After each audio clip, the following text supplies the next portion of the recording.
falei de colocar a bola no chão justamente para a gente entender o que foi publicado pelo jornal Folha de São Paulo. Como é que você recebeu essas notícias e esta conversa de Moraes, ministro do Supremo, com o TSE quando ele era presidente? Tem ilegalidade ali? O que tem de espuma, o que tem de dado concreto, Gustavo? Houve, sim, e é preciso dizer isso, um teatro de operações políticas, porque o ministro Alexandre de Moraes é alguém que se tornou uma figura política central na história recente da nação, como uma das vias fortes do Supremo Tribunal Federal e da Justiça Eleitoral na defesa da plenitude democrática, das instituições constitucionais, de tudo que aconteceu numa era recente em um país que quase resvalou para um regime autoritário.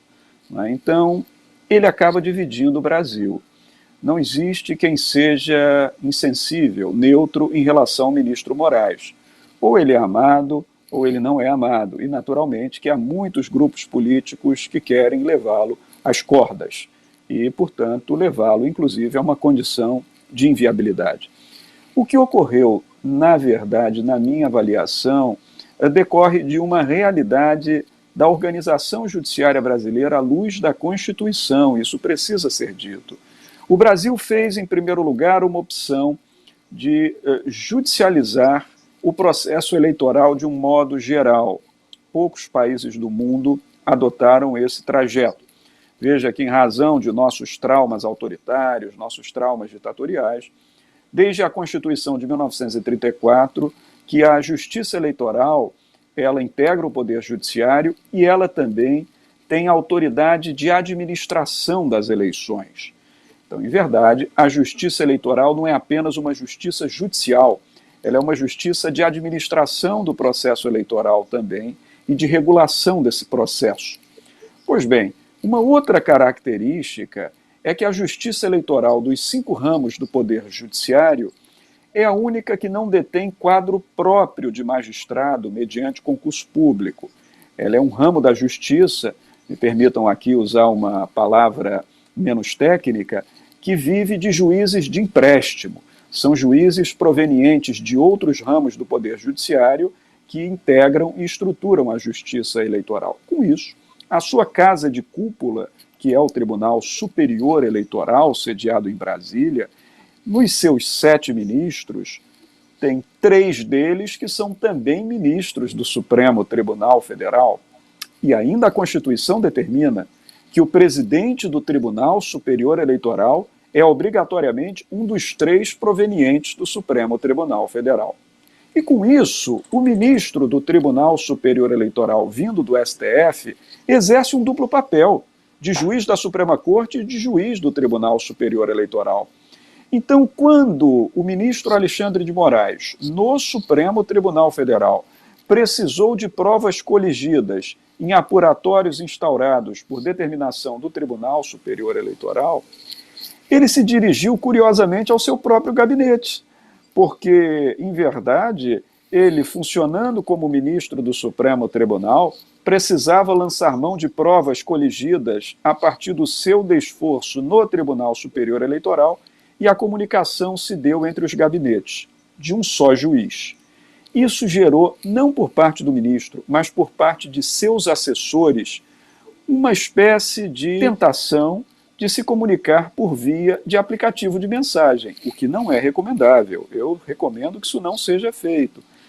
E depois disso veio a formalização dos ofícios e requisitórios nos autos dos processos judiciais e procedimentos. Quando isso se descobriu, essa oposição que quer arruinar o prestígio político do ministro Alexandre de Moraes se valeu disso para jogar na imprensa essa informação e hoje o Supremo Tribunal Federal reagiu firmemente, dizendo em verdade que não só todos aqueles procedimentos haviam sido oficializados nos autos, como também o Ministério Público Federal, que atua perante o Supremo Tribunal Federal através do Procurador-Geral da República, havia tomado ciência e aquecido todas aquelas manifestações. Eu me permito dizer algumas breves palavras a propósito do debate que está em curso na sociedade e na imprensa. Na vida, às vezes, existem tempestades reais. e às vezes existem tempestades fictícias. Acho que nós estamos diante de uma delas. Em primeiro lugar,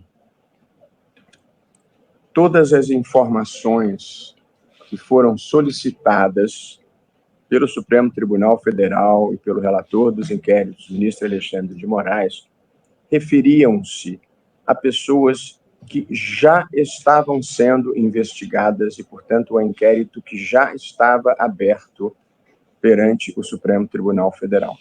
Informações voltadas à obtenção de dados diante da denúncia de reiteração das condutas de desinformação e de circulação de ataques à democracia e de discursos de ódio. Portanto, em nenhuma hipótese e em nenhum caso houve fishing expedition dirigida personalizadamente a qualquer pessoa de maneira aleatória. Informações para instruir inquéritos que já estavam em curso. Em segundo lugar, e muito importante, todas essas informações solicitadas eram informações públicas, solicitadas ao órgão do Tribunal Superior Eleitoral, que fazia o acompanhamento das redes sociais. Portanto, não houve aqui nenhum tipo de investigação de natureza policial ou investigação que dependesse sequer de reserva judicial. Era acompanhamento de dados e informações, notícias e postagens em redes sociais para verificar se ali havia alguma conduta criminosa ou alguma conduta que estava sendo investigada no âmbito dos inquéritos do Supremo Tribunal Federal. É muito importante deixar isso claro. Não houve pedido direcionado aleatoriamente a qualquer pessoa. Em terceiro lugar, o condutor dos inquéritos aqui no Supremo, diversos inquéritos da fake news, das milícias digitais, da tentativa de golpe e os seus diferentes desdobramentos, eles são conduzidos aqui no Supremo Tribunal Federal pelo ministro Alexandre de Moraes, como é próprio dos inquéritos, são conduzidos por um relator, e quando há alguma decisão que envolva reserva judicial ou alguma complexidade, ela é ratificada pelo plenário. Por acaso, o condutor do inquérito era também o presidente do Tribunal Superior Eleitoral. Portanto, eram a mesma pessoa, condutor do inquérito e presidente do Tribunal Superior Eleitoral. De modo que a alegada informalidade é porque geralmente ninguém oficia para si próprio. E, portanto, como as informações eram do presidente do Tribunal Superior Eleitoral para o condutor do inquérito, elas não eram formalizadas no momento da solicitação. Por isso havia algumas solicitações informais. Mas quando as informações chegavam, elas eram imediatamente formalizadas, inseridas no âmbito dos processos e dada vista ao Ministério Público. Portanto, não houve nenhuma circulação de dados ou informações que não estivesse documentado adequadamente no processo. De maneira que, diante disso, não há aparente nulidade. Haveria nulidade nas provas se não tivesse havido oficialização qualquer desse procedimento, não é?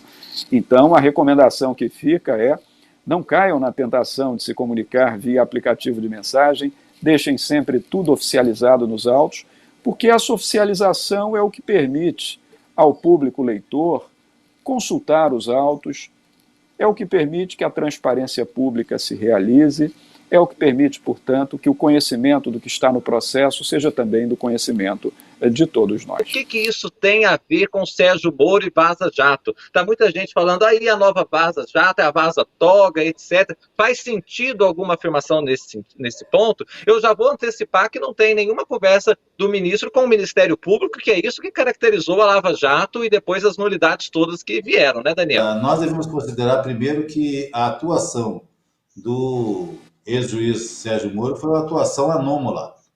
Anômala no sentido de que ela não se pautou exatamente naquilo que está hoje sendo veiculado pela imprensa, pelos ritos processuais adequados. os ritos que devem nortear o comportamento de um magistrado em relação às partes que estão envolvidas no processo e aquilo que deve ser também a relação deste juiz, desse magistrado, com o Ministério Público. A atuação do Ministério Público para com esse magistrado foi tão grave do ponto de vista institucional que aquele deputado que foi eleito como ex-membro do Ministério Público acabou por ser cassado, pois o próprio TSE entendeu que ele havia fraudado a legislação ao impor a sua candidatura. Bem, não me parece que aqui estamos aqui num primeiro dia, vamos dizer, ou no segundo dia, em que essas matérias vieram a lume, vieram a público, ainda provavelmente outros temas atinentes a essa questão também virão a público, mas não se pode agora, apressadamente, primeiro, comparar essa questão da atuação do ministro do TSE e do Supremo com a atuação do ministro do ex-juiz Sérgio Moro, ex-ministro da Justiça, porque, na verdade, são atuações completamente distintas. Hoje nós vivemos uma situação de muita inovação tecnológica dentro das relações da administração e também dentro daquilo que se convenciona chamar do Poder Judiciário. Então, por exemplo, eu sei que muitos colegas, muitos juízes, muitos promotores pensam talvez de forma distinta, mas há hoje a possibilidade da utilização de WhatsApp, inclusive para citação de parte, para intimação de atos processuais. A própria legislação eleitoral, as resoluções do Tribunal Superior Eleitoral, prevêem a possibilidade da utilização de intimação dos advogados através do WhatsApp, né? Então, eu não me surpreendo quando vejo que o ministro tenha se utilizado desse instrumento que virou usual na comunicação de todas as pessoas, e a utilização das plataformas de comunicação, como WhatsApp, Telegram e outras.